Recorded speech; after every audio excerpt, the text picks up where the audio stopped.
Frontline policing is set to get a boost in the form of body cameras for its officers.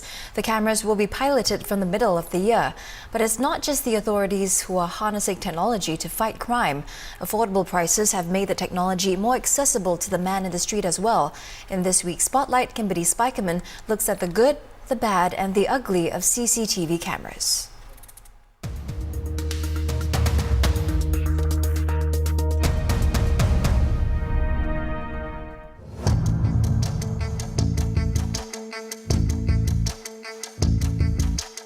Step out of your apartment and your movements could be picked up by a CCTV camera installed outside your neighbor's home.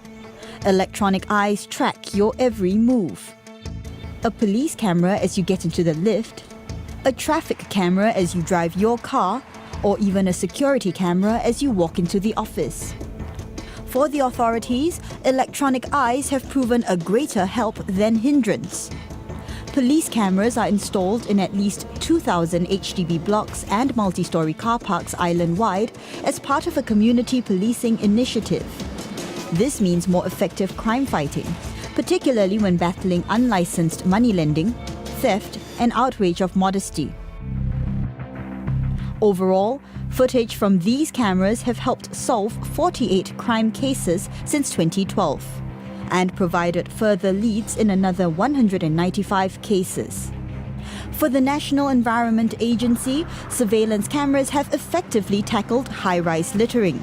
Since August 2012, it's deployed these cameras in some 1,000 instances at close to 700 locations.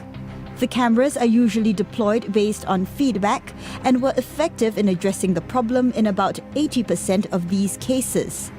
As of February this year, 95 offenders were caught on tape. Traffic surveillance cameras have also made it easier for the Land Transport Authority to keep an eye on the roads. There are 514 cameras on the expressways, 346 on key arterial roads, and 325 at key traffic junctions.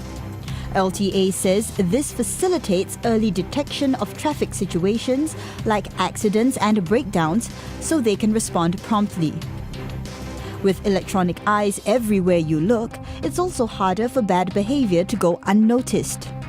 Video footage is treated in the law of evidence as real evidence. In other words, it's just like you would bring a knife to court to show this was the knife. There are some checks and balances, of course, that the video footage must be continuous. There must have been no tampering, that sort of thing. Because of the affordability and high quality of home surveillance and in-car cameras, lawyers say that in the last 3 to 5 years, there's been a marked increase in video footage being used to augment cases in court. What this means is that there's little room for doubt or dispute once an incident has been captured on tape.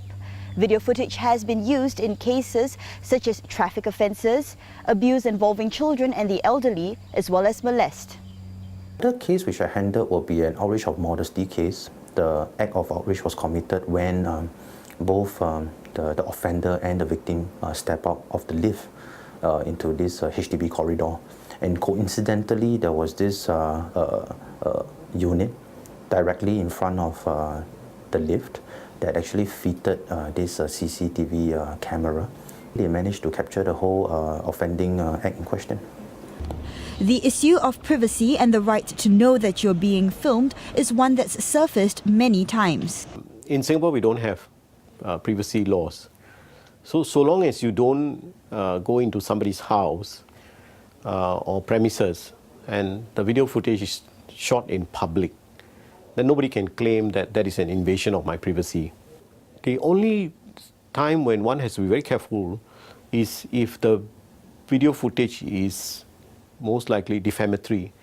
For instance, you only shoot a portion of it, which may put that person, the subject, in a bad light.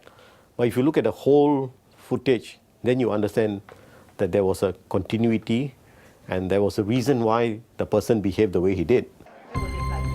Awareness of the deterrent effect of CCTV cameras has also gained ground. This retailer at Sim Lim Square says demand for home, office and car CCTVs has surged. He now sells at least 100 sets a month, double what it used to be 2 years ago. And little wonder when you can get a sophisticated camera like this one for under $200. This in-car camera doesn't just track what's happening on the road in front of you, but even what's going on in the back seat. Infrared capabilities also mean clear images are captured, even at night.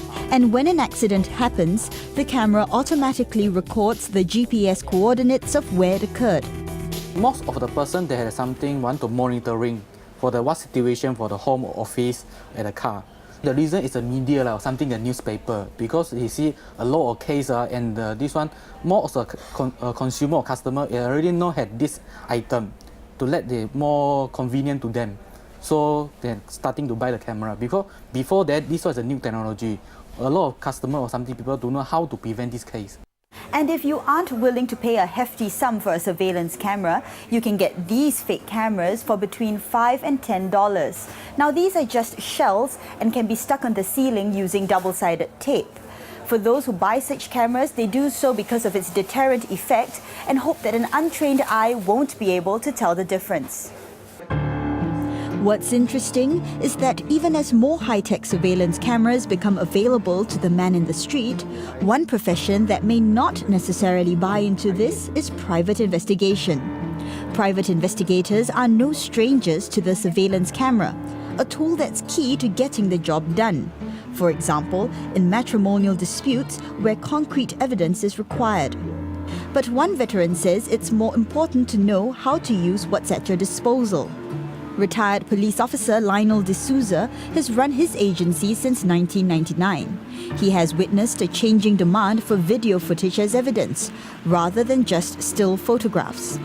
His associates use only conventional cameras in their work, but he says it's more a matter of how these cameras are concealed and positioned to capture what's needed, rather than making use of the latest technology. The most important is the human resource, the person behind that camera, the person operating the camera. If he's so fearful, he will not get a good shot. Different cases, different ways. Not all the same ways that you use your camera. There'll be different, and there'll be different camouflages also.